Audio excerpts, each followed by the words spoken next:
So a while back, me and my buddy went to the beach, and it was packed. And there was a guy there fishing, and he's fighting a fish. When we first got there, his pole's doubled over, and he looks like he knows what he's doing, man. He's got all the gear. He's got the Walmart fishing wagon and the 12-foot super caster and shit. He's got a bait bucket with live bait. He's got a pole holder down by the edge of the water and one up the beach. But he's fighting this fish, and he's reeling, and he's not getting any ground. So I guess he finally realizes that his pole's messed up, like maybe his handle's stripped, I don't know.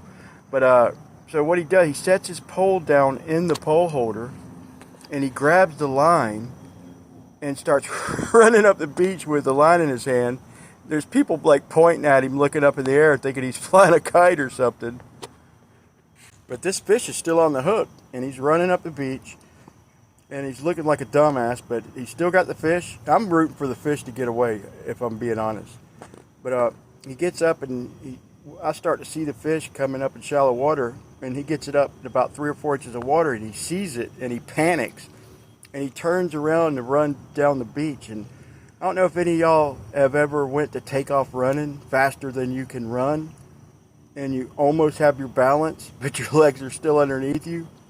So this guy really almost had his balance, because he's leaned in running halfway down the beach like he's running for a photo finish.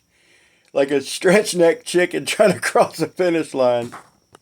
A couple times I thought he was going to recover, but he finally falls down, and by that time the fish got off the hook and waddled his way into deep enough water where he swims out in the surf. So score one for the fish. But so the dude doesn't give up, man. He gets it all wound back in manually with his hand, and he gets it baited, casts it out, and he gets another bite.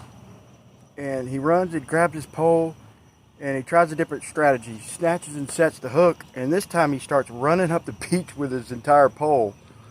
So he's running up the beach, and his pole's doubled over, and his pole breaks in half as he's running, and he doesn't stop, dude. He just wants to catch this fish, and I'm just like hoping the fish gets away, but the tip of his pole starts sliding down the line toward the water while he's running up the beach with Nubby, and he gets where he starts running out of beach, man. So he starts reeling up the line like an extension cord, trying to keep it neat or something, and you start to see the fish coming up in the shallow water, and he gets it up, almost to the shore, and he sees it and panics again. So he just throws down the line. He takes off running down toward the water, and the line gets caught in his foot. And so he's dragging Nubby down behind him. So Nubby's in a close second, dragging behind him down the beach. And by this time, the tip of the pole done made it to the fish's mouth all the way at the end. And the line winds up breaking, and the fish waddles his way and turns around and swims back out, and you could still see the fish like 100 foot off in the surf. You couldn't see the fish, but you could see the pole sticking up out of the water, swimming around out there. And so score another one for the fish. So that was part one. Part two is even funnier. And so if you are interested in hearing the rest of this story, like and subscribe, and I should have it out tomorrow, and then I'll have other funny stories behind that. So thanks for watching.